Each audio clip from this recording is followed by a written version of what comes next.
Let's just say middling. Definition of middling. Can't even say that word middling. Middling. Bet middling. It's pretty basic. It gets your hopes up that it's gonna be good, and it fumbles it. It fumbles it by the end. There's just too much inconsistencies and universes and worlds for it to cover at this point. And the idea of scale is completely lost.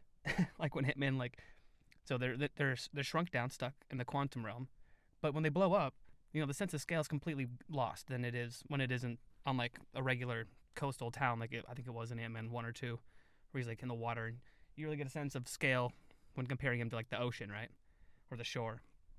But when everything is CG, you lose all sense of scale. The biggest gimmick is kind of lost. The fact that he's intimidating when he's big up until the very end. And unfortunately, I really wanted them to try to get more in depth with why you would want to like Ant-Man as a character, or like why he's interesting or powerful. But it's really just he's big, and he was an ex-thief, so he's good at locating and retrieving things. Like, what? How was that your character arc? How are they basing a huge budget movie around this guy still? Man, there's a huge problem right now with the comic book movie universes.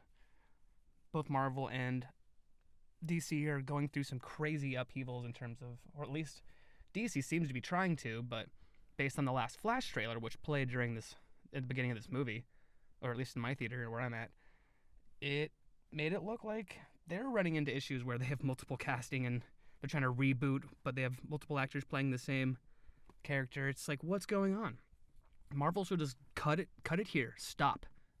And just start over with a brand new set of characters, or recast everyone and tell a different storyline, or maybe make it a parallel universe. It's so cheesy how it starts off with just like, I'm Scott Pym. Is his last name Pym? A day in the life of me. Saved the world, and all my life went to hell when my daughter opened up the portal. It's like, really? So family issues are what made it so your daughter actually had the nerve to to take it to the lengths she did to create a portal device, a beacon, a radio to the quantum world, without fully consulting the experts in that field, to her knowledge, to her, which would be her grandma, right? Janet. But no, Janet. By the way, if you watch this movie, you'll never have hated Michelle Pfeiffer more. She makes you just hate her character. She holds so much information back in this movie. For so much of the movie, it feels like a joke, and that the director's literally insulting you with every time. He's like, and you're still holding things away from us. And like she's like inhaling on the cutaway. That only works the first couple times, and then you're going to start pissing off the audience. That was not entertaining. It was annoying. It felt like cheap screenwriting. And with people like Kevin Feige, who are just super proud of themselves, of course. Super proud of themselves. I think it came before the actors' names. Maybe I'm wrong, but since when do producers put their name up there like that? Unless you're a known director, a film by, I don't want to see your freaking name that big on a credit sequence, you know what I'm saying? Get out of here, Paul. This movie was not that good. I'm surprised the audience ratings are as high as they are right now. And honestly, I kind of saw it with a pretty normie audience who was, you could tell they were there for the good moments, but then on the moments that made me cringe, I couldn't tell if it lost them or not, or if they were still on there for them, like if they hadn't been lost yet. This movie lost me so many times in terms of cringe and just obvious agenda or political input from the writers, like the comments about socialism. Yes, it's there. I'm sure you've heard about it. Freaking Michael Douglas goes on this whole spiel about how I know it's a charged word, socialism, but these here ants. No, Dad, hey, let's get back on topic. You mentioned socialism. That's enough. Let's move on with this. Like, why even bring it up?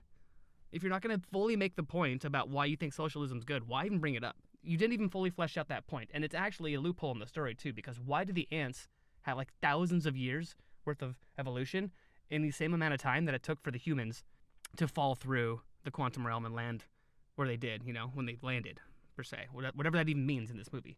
All sense of bearing is lost. There's no up or down.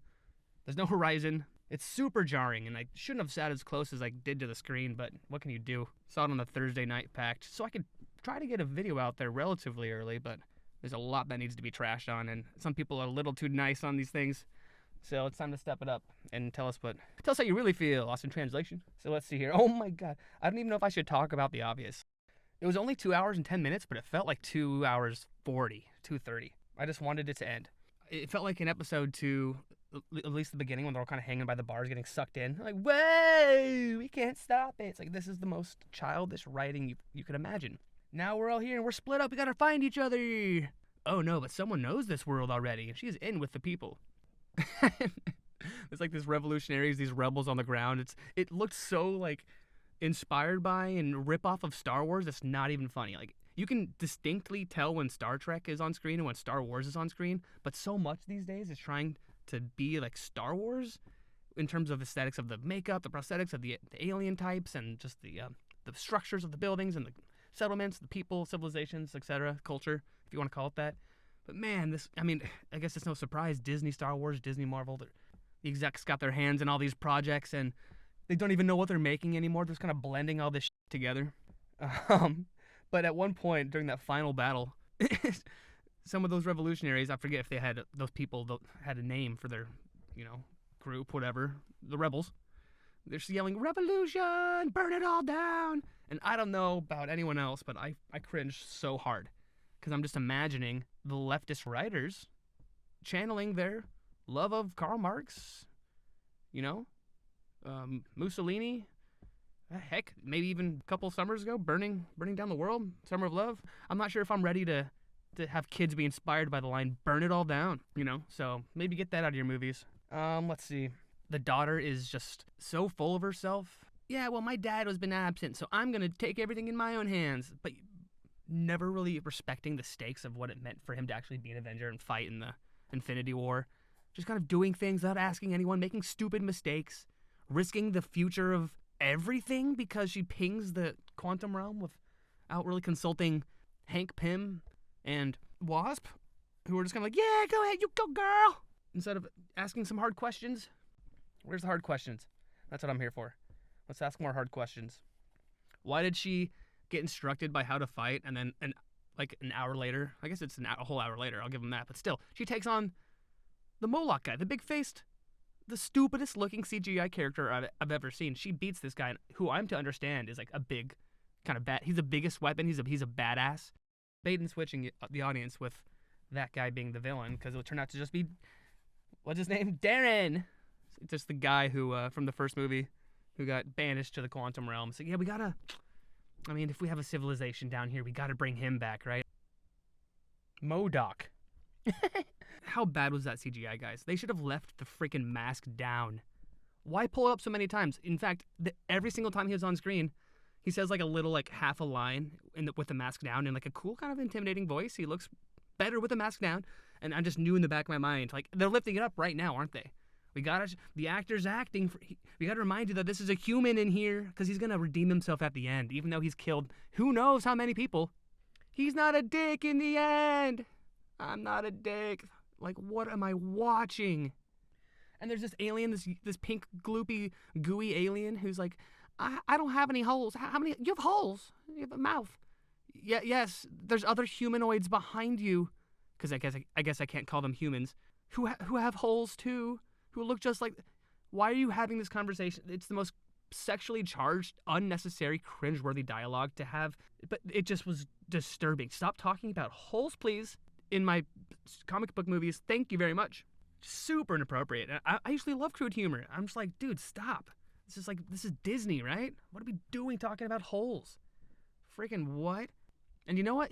I'll give the movie some credit. Here's a character I thought that I'd be like, oh, Mary Sue, eyes rolled. No one was really a Mary Sue, but I'm talking about the rebel chick mainly. I forget her name, but she's super cool. She's got like real big arms in real life. Natty arms. Natalie Portman, Miss Natty Arm Portman, could learn something from this chick. Actual natty arms on this chick. Jacked. And she acted really well. She didn't have any cringe, like, corner smiles or vocal inflections I don't know. She just gave a flat, deadpan performance that a woman warrior in her realm world would, and it was believable. I actually found her believable in this cringy movie. It's weird. Usually I feel like I would find the Xena princess character kind of just ridiculously off-putting. But no, she was great. I liked her a lot. And she looked like she did her own stunts and fighting, so props to her. That was cool.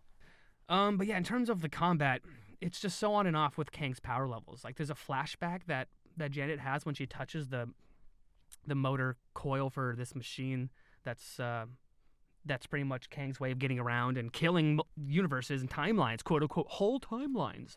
He's killing without really showing us more than a flashback where she gets to see it happen. And then she's like, oh, he's evil. I can't let this guy leave. My friend. He was my friend. He was their friend.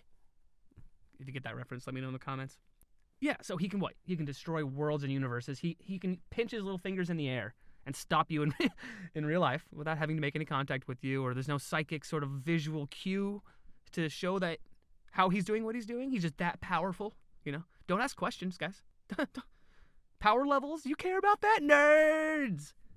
Like, yeah, maybe I'm trying to be a little nerdy because I'm trying to establish some stakes so I know what's at stake, and I know that there's something to be worried about going wrong. Oh, everything can go wrong? Got it. Everything? He can just kill everyone? You talk to ants, Kang says at one point. I'm Kang the Conqueror. It's like, that's a good point. Ant-Man standing up to you? Wait, what? Why is Kang the villain in this Ant-Man movie and he loses? The most powerful Kang the Conqueror dies in this. And the post-credit scene will tell you, or show you, there's like a council of other Kangs who are like, the ones who supposedly exiled him, you know? I thought it was going to be the Marvels or the Eternals. Again, I don't know anything about the comic book world, so I thought it was going to be like the Celestials that exiled him. But no, it was just other Kangs, all the other Kangs from the multiverses. So they're all time travelers. Like, it's the most contrived. But we lost the most powerful one to Ant-Man just because he went into the battery. I mean, and hear me out here. Here's what was really confusing, too, because didn't they have the Pym particles used by Janet when she first blew up? Technically, the, I don't know what to call it, the spherical motor, I guess, whatever you call it. That was blown up using Pym particles, and then it makes no sense, right? Ant-Man has to shrink himself down to get into the core of it, even though it's already blown up and expanded to scale. So normal human scale him can't go in. He has to shrink down further to go in. Okay, whatever. So technically he was inside of the bomb at one point, and he has this whole, like, quantum Schrodinger's cat scene, which I thought was actually pretty cool. That was maybe one of my favorite scenes where he starts duplicating, and they all start panicking at one point, but they're all kind of reflections of his own image, not really the real him. And so he realizes he can kind of stay, if the main him stays focused on his goal, they all kind of unite in like a hive mind, which I thought was a pretty cool parallel to the whole analogy of the ants, right?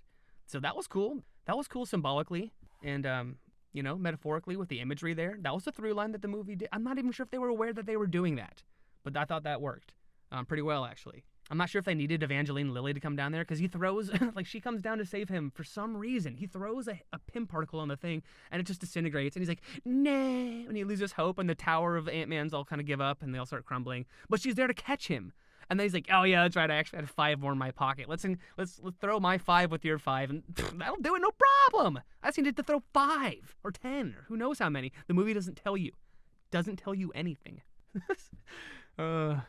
So the power level of Kang, yeah. So he's like, he destroys worlds and universes and timelines. And then Ant-Man blows up and he's like, oh, shoot, I'm in this building trying to take off in my ship thing. I can't fight him. Ant-Man is scary right now. Take him out. Don't let him get near me. It's like, you can't stop him, bro? Ant-Man looked pretty cool when he ripped off the top of that building that was, you know, spherical, shield-shaped and used it as a shield on his knee, kind of holding up the barrier from being closed. That looked cool. I like that hero pose a lot. So, some credit right there. That's what you get, movie. You get 2 points so far, I think. But yeah, so then Kang, once he realizes, oh, well, my ship's destroyed, I guess I can start doing what I do and just pointing my hand at people and Moira beaming people away into dust. Where have I seen dust before? What is this, War of the Worlds? What is this weapon? What is this power? The movie doesn't tell you. Doesn't tell you anything. He just evaporates people. He's like Thanos, but doesn't even need a glove. Doesn't need any stones. Doesn't need any Infinity Stones. No Infinity Gauntlet. He does have things on his wrist like a Shang-Chi form. Like right there on his kind of forearm. That gets damaged and he's like, oh, can't use my vaporizing things once he's on a one-on-one with Ant-Man. He's like, got a hand-to-hand combat you, man. Of course, whenever there's power levels so ridiculous and unexplained, you just visual cue something staticking out. It's broken. It's technology. Wait, what's technology? What gauntlets does he have on his forearms? Do you want to build up some intrigue here, MCU? Talk about the power levels and how they're distinct. Build another hierarchy of what I can expect to see here. You know, reestablish the power levels. Otherwise, this universe is not going to make any sense. So, of course, once you have a power level of someone that strong, you got to strip it down. Now he's just a human. But, of course, he's freaking jacked because he's Kang the Conqueror, and he is a really jacked guy. I mean, he's the villain in the new Creed movie coming out. This guy's huge.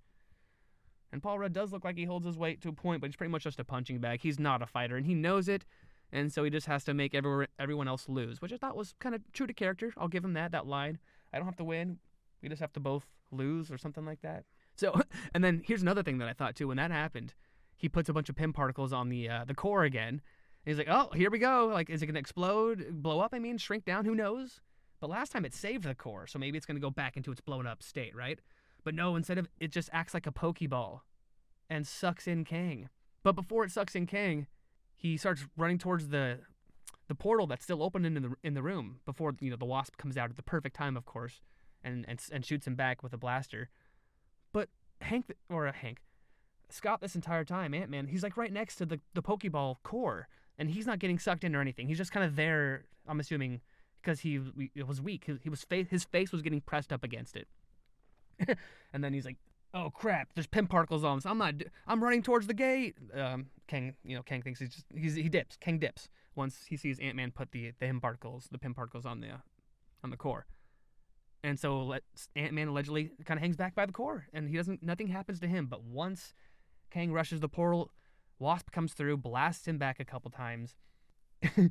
She blasts him towards the core that's having like a Pym particle reaction, and it's acting like a Pokeball and just sucks him through like Jumanji. Like a Pokemon, like boop boop boop. Ant-Man wasn't sucked in or anything. He was far enough away at that point. What happened to his? What blocking is this? Why wasn't he near that? Why wasn't he sucked in too? Where are the stakes? Give me some freaking. I'm hungry. Medium rare. I wanted the Wasp and Ant-Man to be stuck in the quantum realm for at least the beginning of the next whatever. Is there even gonna be another ensemble movie, Avengers movie? Who knows, right? But I was actually getting kind of excited by the idea, like they're back down there again, and there's a whole civilization of people to meet and history to learn about what happened in these Kang Wars, Kang the Conqueror Wars. But no, immediately, the daughter, what's her name? Cassie opens up the portal just right away, just reopens it. Like, why did it shut down in the first place? To make us think that they were going to get trapped there? They have a whole sentimental moment, like, you came back. There's actually some stake. That was a big decision that she made. There better be some consequences for... Oh, the portal opened right behind him. Let's go home. Home's good. Cut to black. You've got to be kidding me. You've got to be kidding me. I don't care anymore. It's more entertaining knowing I'm going to be let down and seeing how they're doing it and talking about it than it is kind of watching it and talking about it with friends. I'd rather vent on the internet than go to see this movie with anyone and feign excitement, because there were some kids behind me who were like, wait, but didn't you, like, in the lull between the credit scenes, everyone's kind of chatting about, whoa, what'd you think, man? And they were actually kind of like trying to hype it up, and the end credit scene that showed Loki and some other Kang character, like an Einstein-looking Kang discussing time travel. It's like, was that a big Disney Plus ad at the end? Like, I have to watch Loki now to see Kang's story or the origin. It's so bad. It's so bad. I'm not going to do it. They expect so much. They treat the audience like idiots the entire movie, and then they go and advertise a little bit more at the end. Like, if the whole thing isn't one big commercial at this point, they really give you the finger at the end. Yeah, it's just sad how Kang would have completely won if it wasn't for an army of ants. And only like 15 or 20 took down his force field bubble and carried him away. He realized there was too many to like vaporize at once, because you vaporize one, 10 fill that hole. So not like they duplicate, but there were just so many. But he just gave up and got carried away. And the movie makes us assume he's like taken care of until he reappears in the portal room. Where did the ants go? Did he kill them all? You're not going to show us any of that? What are you doing? What is this coverage? You can tell there were so many pickups and reshoots and chaos in the editing bay. And oh my God, so many cooks in the kitchen. It's never going to work. And Paul Feige just splashes his name at the end. Yeah, good one, man. It's like more important to have your name on something than nothing, even if it's trash. People with power will not get out of the way to give it to the people that will do better things with it if they have it. And that's just the way it works. That's just how people work. And that's how these major corporations, who are supposed to be kind of entertaining the masses and really doing a net positive for humanity, selling out, treating us like money bags, insulting us while they do it. And they don't care about anything, good storytelling, good values, nothing really of any sentimental, meaning, lasting purpose other than come feel the magic at our Disney parks, which lose magic every single day. Try going to Disneyland and feeling a spark of anything these days. You just see all like the new IPs everywhere, and it's ugh. Because of course the old IPs are all racist and misogynist. Of course, everything is from the past. There's nuance to everything, and I feel like that's being lost. Now we can just kind of say pro-socialist things in our movies, and American audiences are not offended by it, which I feel like we should be. What happened to the Red Scare? Oh yeah, Bill Murray's cameo was pretty freaking cringe. Can we stop talking about how I had relations with your wife while she was stuck down here with me in front of your husband? Like, what is this cucking stuff going on here? And why is Michael Douglas's character not even a little bit pissed or annoyed that he's kind of flexing on him? I guess at a certain age, you just kind of lose all testosterone, all sense of pride and masculinity, all sense of self-worth and self-respect. It's just gone. They have a little conversation about it in the ship. I had needs while I was down here. She's like, yeah, I hooked up too. It's like, what? Can we not do this in this movie? Why you? Bill Murray's character was just a creep the entire time. They should have showed his guy die. Instead, they kind of left it in the background being dangled by a monster right about to get eaten. They should have shown him. I don't know what it is. Show me like an 80s Bill Murray movie, 90s even, maybe even a couple 2000s. And I'm like, yes, Bill Murray movies, classics. He's so good, so endearing. Show me anything with Bill Murray in it in the last 10 years. I want to punch that smug guy in his face. He looks, what an entitled piece of, like this guy thinks he's just the hottest stuff in Hollywood. And he's not even acting anymore. He's just being Bill Murray. Why are we using actors who are not acting anymore because they're so famous and have done so many works that they think they can just be themselves on screen? Why are we doing this? Talk about immersion breaking. It did not have the right reaction in the audience. Like, oh, damn it, they brought Bill Murray. That sucked me out of the movie. Good job, producers. Good job, Feige. What are you guys doing? Terrible. I will say the choice of casting for Kang and his acting was pretty good. Really good, actually, as Kang the Conqueror. But it got cringy quick in the end credit scene when it showed like a bunch of different alternate parallel universe versions of Kang. And he shows off his range as an actor. And it's not very wide. Like, it's not as wide as I think he or anyone on the crew thought. He didn't convincingly portray. It's just clearly that guy doing a poor job of trying to play like a split personality, which can't be done. Like only a select few actors can do that. And you're asking this guy to do it, who I don't even know his name. I could look it up right now, but I'm not going to. Like this guy, how long's he been on the scene? What's he been in? Why do I have to care who this guy is and his acting range? What are you doing, movie? I thought you were bringing some Celestials and Eternals and stuff into the multiverse. What's happening? Do I have to wait for that? You make me watch Loki and you got an army of Kangs, army of this one guy? No, I don't want to see clones everywhere. This isn't Star Wars. You're mixing up the IPs. Stop it. Oh my goodness. Okay. I think I'm done talking about it. Thanks for listening, guys, if you did listen to any of this. I guess I'm testing out a longer format for this one, more of a ranty format. I don't know. Or maybe I'll edit this down to a little bit shorter, but this is sitting right now an over 30-minute rant here in my car. But yeah, thank you for listening. If you guys like this, let me know so I can keep the hype and momentum going. If you want me to just keep talking about movies, or if there's any specific shows or movies or content you want me to talk about or review, please let me know. See you guys in the next one.